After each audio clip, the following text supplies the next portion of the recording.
Hello friends, आशा करते हैं कि आप सभी लोग अच्छे होंगे। आज हम इस वीडियो में बात करेंगे यूपी एनएम के जो एडमिट कार्ड हैं वो जारी हो गए हैं क्या, और जो 6 माह का प्रसूति प्रशिक्षण सर्टिफिकेट बनना है आपका वो कैसे बनेगा, कहाँ से बनेगा, और जो आपने ईडब्ल्यूएस कास्ट सर्टिफिकेट अगर पति पक्ष के लगाए हैं फॉर्म में तो क्या आप पिता पक्ष के लग सकते हैं, कितने पुराने होंगे, और एएनएम के जो सारे डॉक्यूमेंट हैं वो कौन कौन से लगेंगे, क्योंकि सब कंफ्यूज हो रहे हैं। मार्कशीट लगेगी, डिप्लोमा लगेगा, रजिस्ट्रेशन लगेगा, मतलब और क्या लगेगा ये पता नहीं चल पा रहा। तो इस वीडियो में हम बात करने वाले हैं। अगर हमारी वीडियो अच्छी लगती है तो लाइक करना, और एएनएम से रिलेटेड सारे जितने भी आपके क्वेश्चन हैं वो हमने उस पर वीडियो बना चुके हैं। अगर फिर भी कोई क्वेश्चन रह जाता है आपका तो हमें बताना, हम आपको कमेंट के माध्यम से या वीडियो के माध्यम से बता देंगे।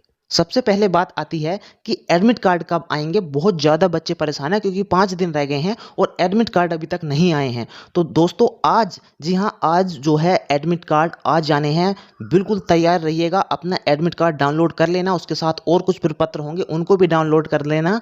हम आपको बताएंगे कि सारी चीज़ें आपको कैसे फिल करके ले जानी है अगली वीडियो में।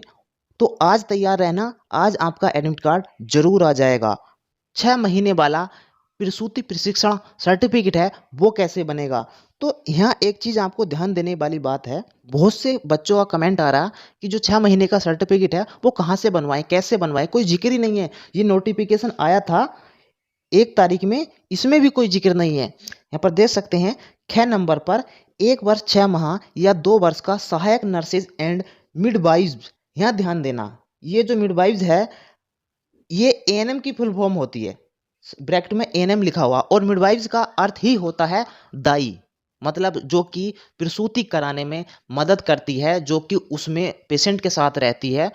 तो जब यहाँ पर मिडवाइव लिखा हुआ है खुद दाई, मतलब आपके डिप्लोमे में ही ये इंक्लूड है। यहाँ पर ध्यान देना है, दोनों जुड़े हुए हैं, सहायक नर्सेज भी हो और मिडवाइव्स भी हो, एंड से जुड़े हुए हैं। यहाँ पर देख सकते हैं, इसका मतलब आप नर्सिंग और प्लस प्रशिक्षण जो आपका है मिडवाइव्स का वो इसी के साथ जुड़ेगा। जैसे यहाँ पर 1 वर्ष 6 माह लिखा हुआ है तो आपको 1 वर्ष जो सिखाया जाता है, फिर 6 महीने का आपका प्रशिक्षण जो कराया गया होगा प्रसूति वाला वो वहीं कराया गया, ट्रेनिंग जो देते हैं बाद में। अगर किसी ने ऐसा नहीं किया है, मान लो 2 साल का होता है, ये 2 साल का कोर्स किया है आपने और उसमें आपने जहां से किया है वहां पर आपको प्रशिक्षण भी दिया गया होगा। अगर ऐसा नहीं है तो आपका फिर 18 महीने का होगा वो, तो प्लस 6 महीने उसमें को फिर जोड़ोगे तब 2 साल होंगे। मतलब कि मेरा कहने का यही है कि पूरा और पूरा आपको कुछ करने की जरूरत नहीं है। जो आपका एएनएम का जो डिप्लोमा है, सर्टिफिकेट है, वही आपके इसके साथ का होगा। मिडवाइफ वाला 6 महीने का प्रसूति भी उसी के अंदर है, आपको अलग से बनवाने की जरूरत नहीं है। लेकिन मैं आपको इसमें ये कहना चाहूँगा कि अगर आपका बन जाता है ऑफलाइन, क्योंकि ऑनलाइन इसका कोई जिक्र नहीं कराया गया, केवल जो है अनुभव प्रमाण पत्र के बारे में बताया गया है, जिसमें कि 6 मंथ का प्रशिक्षण जो है उसके बारे में कोई जानकारी नहीं दी गई है। लेकिन जब आप बनवाने जाएं तो वहां ऑफिस से भी पूछ सकते हैं, सीएमओ ऑफिस जब जाएंगे, मुख्य चिकित्सा अधिकारी के पास जाएंगे, वहां भी आप पूछ सकते हैं कि 6 महीने का अलग से बनवाना है क्या, आपको वहाँ क्लियर कट पता चल जाएगा। लेकिन मैं अपनी राय दे रहा हूँ, मेरी राय ये है कि आपको अलग से बनवाने की इसकी शायद ज़रूरत नहीं है, क्योंकि अगर ऐसा होता तो अलग से कोई भी एक नोट करके आपको बता दिया जाता, जैसे हर बार नोट करके इसमें डिटेल से बताया गया है। जो बच्चे कमेंट्स में पूछ रहे हैं बहुत ज़्यादा कि 6 मंथ का कहाँ से बनेगा, कैसे बनेगा, उसके बारे में बताओ, तो हम बताना चाहते हैं कि 6 मंथ के जो आपका सर्टिफिकेट है वो भी इसी में इंक्लूड है। जो आपका एएनएम का सर्टिफिकेट है उसी के साथ इंक्लूड है, आपको अलग से बनवाने की जरूरत नहीं है। लेकिन अगर फिर भी आप चाहें तो ऑफलाइन जहां आपने काम किया था वहां से बनवा सकते हैं। और साथ ही साथ जो आपका एक्सपीरियंस सर्टिफिकेट है, जितने जिलों में भी आपने काम किया है सबसे अलग अलग बनेगा। अब बात कर लेते हैं कि एएनएम में टोटल आपको कितने डॉक्यूमेंट लगाने हैं। तो सबसे पहले मैं इसमें बता दूं, एएनएम की मार्कशीट, ठीक है, और एएनएम का जो डिप्लोमा है वो, और एएनएम का रजिस्ट्रेशन, जो रजिस्ट्रेशन आपने कराया होगा यूपी काउंसिल से, और साथ में आपका अनुभव प्रमाण पत्र अगर है तो, अगर है तो, वरना ये 3 चीज तो लेकर के जानी है। एक तो मार्कशीट लेकर के जानी है, और एक डिप्लोमा लेकर के जाना है, और एक रजिस्ट्रेशन सर्टिफिकेट लेकर के जाना है। और अगर आप संविदा पर हैं तो आप अनुभव प्रमाण पत्र भी ले जाइए। ये सारे डॉक्यूमेंट लगने हैं एएनएम के, क्योंकि बच्चे पूछ रहे थे कि कौन कौन से लगने हैं, पता नहीं चल पा रहा। बाकी जो डॉक्यूमेंट हैं उनके ऊपर मैं वीडियो बना चुका हूँ, जा करके वो देखिए, पूरी डिटेल से वीडियो बनाई है कि कौन कौन से डॉक्यूमेंट आपको लेकर के जाने हैं। अब क्वेश्चन है कि जो ईडब्ल्यूएस है, ओबीसी सर्टिफिकेट है या एससी एसटी सर्टिफिकेट है, वो कितना पुराना हो, आपको पता ही चल गया होगा। यहाँ पर देख सकते हैं 5/1/2022 से पहला होना चाहिए। ये मैं आपको पहले भी बता चुका हूँ, अब बनाया हुआ नहीं चलेगा। इससे डेट से मतलब जो लास्ट डेट से फॉर्म की पहला बना हुआ होना चाहिए वही चलेगा। अब ईडब्ल्यूएस जो सर्टिफिकेट होता है वो भी आपका वित्त वर्ष तक मान्य होता है, 1 अप्रैल से 31 मार्च तक मान्य होता है। उसकी जो एक्सपायरी डेट होती है 31 मार्च होती है, उसके बाद वो एक्सपायर हो जाता है।